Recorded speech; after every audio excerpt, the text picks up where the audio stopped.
हाय दोस्तों, welcome to my channel. मेरा नाम है सिद्धार्थ भीमानी और दोस्तों आज मैं आपके साथ बात करने वाला हूं अबाउट इम्पीरिया बैंकिंग। ये एचडीएफसी का top most premium banking service है। जनरली हाई नेटवर्थ जो इंडिविजुअल्स रहते हैं उसके लिए एचडीएफसी के पास 4 से 5 टाइप के बैंकिंग सर्विसेज के टाइप्स है, जिसमें पहले आ जाता है आपका क्लासिक, प्रिफर्ड, फिर इम्पीरिया, क्लासिक के नीचे आ जाता है प्राइम। बट मैं आज आपके साथ स्पेसिफिकली इम्पीरिया बैंकिंग के बारे में बात करने वाला हूँ। और मैं एक्चुअली खुद इम्पीरिया मुझे मिल रहा है, फिर भी मैं उसको नहीं लेने की सोच रहा हूँ। और मैं आपको भी रेकमेंड करूँगा कि इम्पीरिया जो है वो अगर आप उसके सारे के सारे क्राइटेरिया वगैरह कॉन्स्टेंटली मैच कर पाएंगे तो ही उसमें आप छलांग मारना। अदरवाइज़ मेरे हिसाब से प्रीफर्ड बैंकिंग जो है एचडीएफसी का वो बेटर है। आज मैं थोड़ा सेपरेट स्टाइल से आपको इम्पीरिया बैंकिंग के फ़ीचर्स वगैरह बताने वाला हूँ। मैंने सोचा आपको कंप्यूटर पे उसकी जो एचडीएफसी की प्रॉपर प्रेजेंटेशन और स्लाइड है वही दिखा दूँ पूरी की पूरी। एक चीज़ मैं आपको बताना चाहता हूँ कि मुझे कोई एचडीएफसी ने कुछ मार्केटिंग प्रमोशन का कुछ पैसा नहीं दिया है। मेरा ऑनेस्ट फीडबैक है और ये मेरा एक्सपीरियंस है। तो पहले अपन इसके फीचर्स वगैरह देख लेते हैं क्या है, और उसके बाद थोड़ा मैं आपके साथ इसके बारे में डिस्कस करूँगा।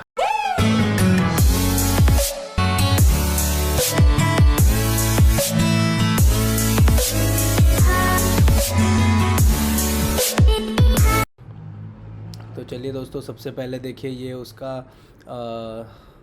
इंट्रोडक्शन पेज है। Crafted to give you exclusive access to lifestyle benefits and superlative banking experience. दोस्तों ये है दूसरा स्लाइड। इसमें इन्होंने बैंक के बारे में बताया है कि वो कैसे टॉप बैंक है, नंबर 1 बैंक है। ठीक है, एचडीएफसी अच्छा ही बैंक है, उसमें कोई सेकंड थॉट्स नहीं है। अब दोस्तों ये जो है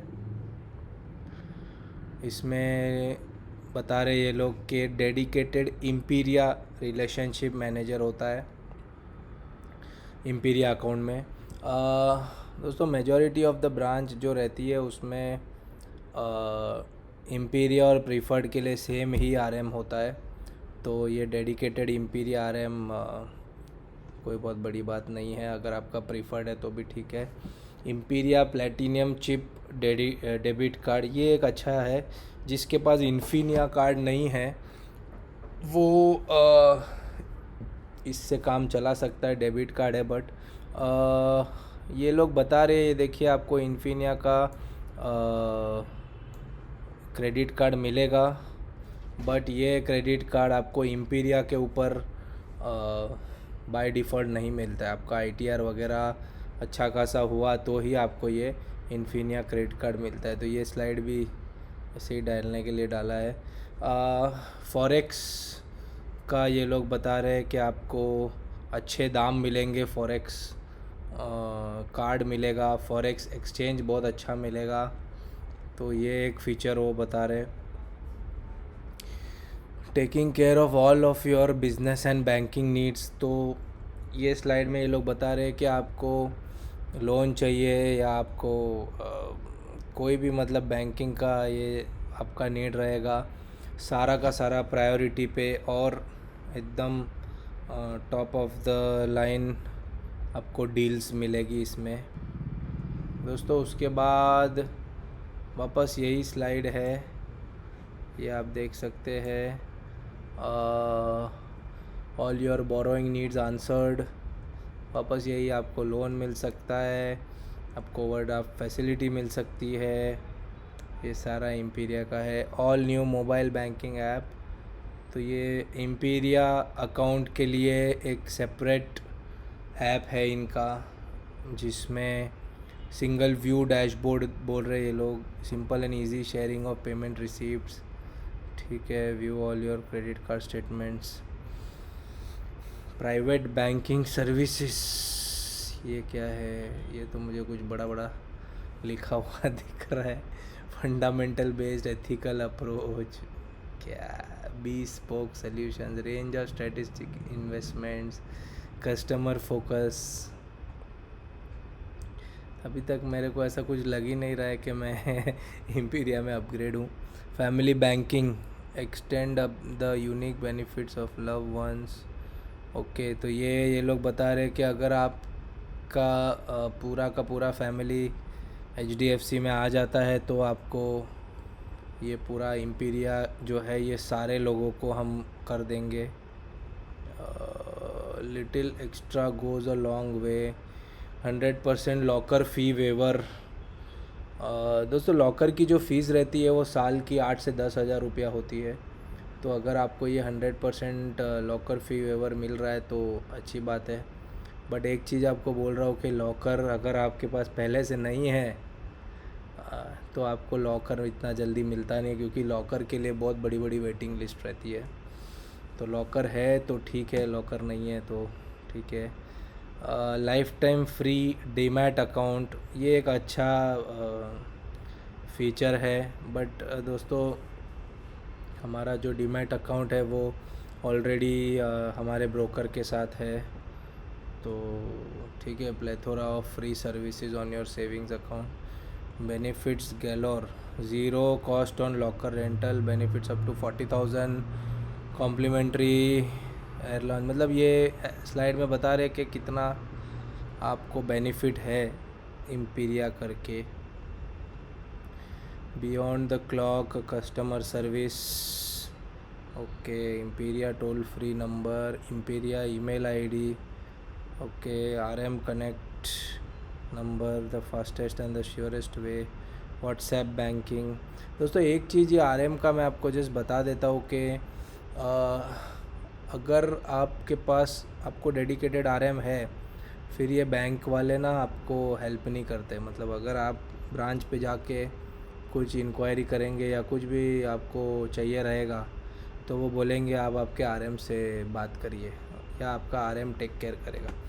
और अगर RM रहे नहीं रहे, छुट्टी पे रहे, तो समझ जाओ आपका वो काम डिले हो जाएगा। तो ठीक है, RM होना एक अच्छी बात है। मेरे तो जो RM है बहुत ही अच्छे एफिशिएंट है, बट कभी कभी ये दिक्कत हो जाती है। सेटिंग द बार राइट, अभी ये आ गई eligibility. Average monthly balance of 10 lakh rupees saving account, ठीक है। Current account average quarterly balance of 15 lakhs, combination of savings account and FD average of 30 lakhs। मतलब अगर आपको 20 लाख की FD करनी पड़ेगी और 10 लाख का आपको सेविंग्स अकाउंट करना पड़ेगा। और ये हो गया आपका रेड कारपेट। तो दोस्तों, ये मैंने आपको बताया पूरा स्लाइड। चलिए अभी थोड़ा डिस्कस करते हैं इम्पीरिया के बारे में।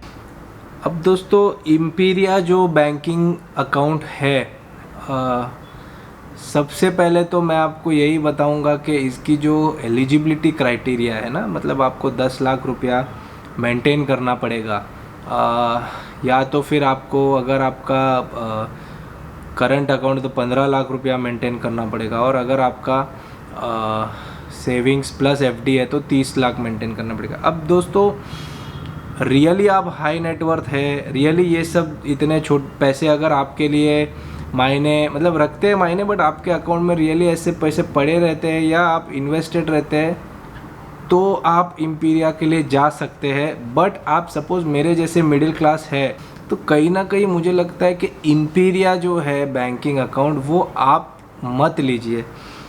उसके मैं आपको रीज़न्स बताता हूँ।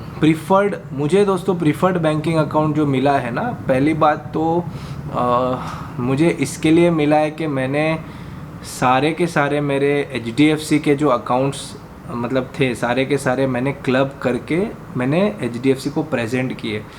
सबसे पहले तो मेरी मम्मी और डैडी का ऑलरेडी अकाउंट था, फिर मैंने एक मेरा करंट अकाउंट ओपन किया कंपनी का, जो मैंने स्टार्टअप चालू किया है, और उसके बाद मैंने मेरा और मेरे भाई का मैक्स अकाउंट ओपन किया। उसके बाद मैं अभी ICICI में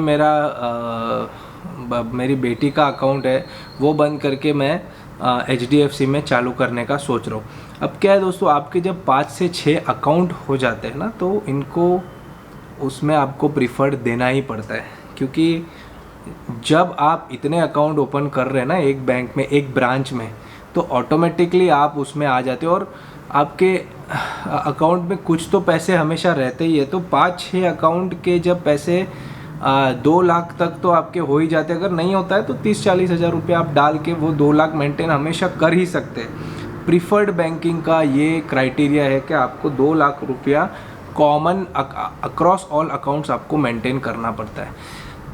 तो क्या है, मेरे लेवल पे मेरी जो लाइफस्टाइल है उसके हिसाब से प्रीफर्ड बैंकिंग अकाउंट ठीक है। डेडिकेटेड आरएम मुझे मिलता है और हमारी जो ब्रांच है, और मुझे लगता है मेजॉरिटी ऑफ द ब्रांच जो है ना उसमें इम्पीरिया और प्रीफर्ड के आरएम सेम रहते हैं। तो कोई फ़ायदा ही नहीं है आपको, मतलब जो अगर डेडिकेटेड आरएम आप बोल रहे तो वो तो प्रीफर्ड में भी मिलता है। दूसरा दोस्तों, इम्पीरिया में प्रॉब्लम क्या है ना, आप HDFC के टॉप मोस्ट पोटेंशियल कस्टमर्स में आ जाते हैं। तो आपको हमेशा HDFC उसके प्रोडक्ट्स हमेशा आपको वो एक्सपेक्ट करेगी कि आप इन्वेस्ट करो उसमें। अच्छा, आप इन्वेस्ट करना भी चाहेंगे ना तो आपको वो हमेशा पेस्टर करेगी कि आप सर्टन लिमिट के ऊपर ही इन्वेस्ट करो। अब मैं सोच रहा था कुछ इन्वेस्टमेंट्स करने की, और मैंने जस्ट पूछा कि मैडम मैं कितना इन्वेस्ट करना चाहिए, क्या होना चाहिए। अब उन्होंने मुझे बताया कि आप प्रीफर्ड कस्टमर है तो आपने एटलीस्ट 3 लाख के ऊपर तो इन्वेस्ट करना ही चाहिए। तो वो एक हमारे सिस्टम में दिखता है कि प्रीफर्ड कस्टमर ने इतना इन्वेस्ट किया। तो कहीं ना कहीं आपसे कंपनी की एक्सपेक्टेशन बढ़ जाती है अगर आप प्रीफर्ड में आ जाती है। इम्पीरिया में आते हैं तो 101% बढ़ जाती है। और मतलब ऐसा हो जाता है कि आप कॉन्स्टेंटली फिर उनके रडार, मतलब आरएम जो है ना वो आपके लिए तो होता ही है, बट उनको भी टारगेट्स दिए होते हैं कि ये कस्टमर से आप बिज़नेस निकालिए। और सिंस आपका और उनका डायरेक्ट कांटेक्ट रहता है ना, तो वो कभी भी आपको कॉल करके कोई भी नई स्कीम वगैरह समझा सकते। दोस्तों रही बात दूसरे फीचर्स की, से लॉकर है, डीडी है। अभी डीडी आज के ज़माने में कितनी बार आप निकलते हैं मुझे बताइए। जब ज़रूरत पड़ता है डीडी का तो ठीक है, मतलब 1-2 बार साल में पड़ता रहेगा। उसमें भी प्रीफर्ड में हमेशा वो चार्ज प्रीफर्ड में भी वेव्ड ऑफ है। एक चीज़ है, आपको इम्पीरिया का डेबिट कार्ड मिलता है जिसमें एयरपोर्ट लाउंज एक्सेस की बेटर बेनिफिट्स है। बट सही में मैं आपको एडवाइस करूँगा कि ये जो पूरी की पूरी बैंकिंग सिस्टम की जो रैट रेस है और क्रेडिट कार्ड्स की जो रैट रेस है, अभी ये इन्फिनिया कार्ड के पीछे भी बहुत ही हवा बना के रखा है। आपको मिलेगा नहीं, ये नहीं, वो नहीं। बट क्या आपको रियली में ज़रूरत है क्या इन्फिनिया कार्ड की? 10,000 रुपया चार्ज है उसका। रियली में आपकी उतनी अगर ट्रैवलिंग नहीं होती है तो आपके लिए इतने हाई फाई कार्ड लेना कोई बड़ी मतलब ज़रूरत नहीं है। तो कहीं ना कहीं मुझे अगर इम्पीरिया मिल रहा है फिर भी मैं नहीं लूँगा, क्योंकि मैं एक मिडिल क्लास बंदा हूँ। मेरी एवरेज 2 लाख बैलेंस 5 अकाउंट में मेंटेन हो जाती है। बट एवरेज 10 लाख बैलेंस अगर मुझे मेंटेन करनी है तो वो मैं नहीं करूँगा, क्योंकि मैं वो 10 लाख उल्टा किधर इन्वेस्ट कर दूँगा तो मुझे उतना बेनिफिट रिटर्न ज़्यादा मिल जाएगा।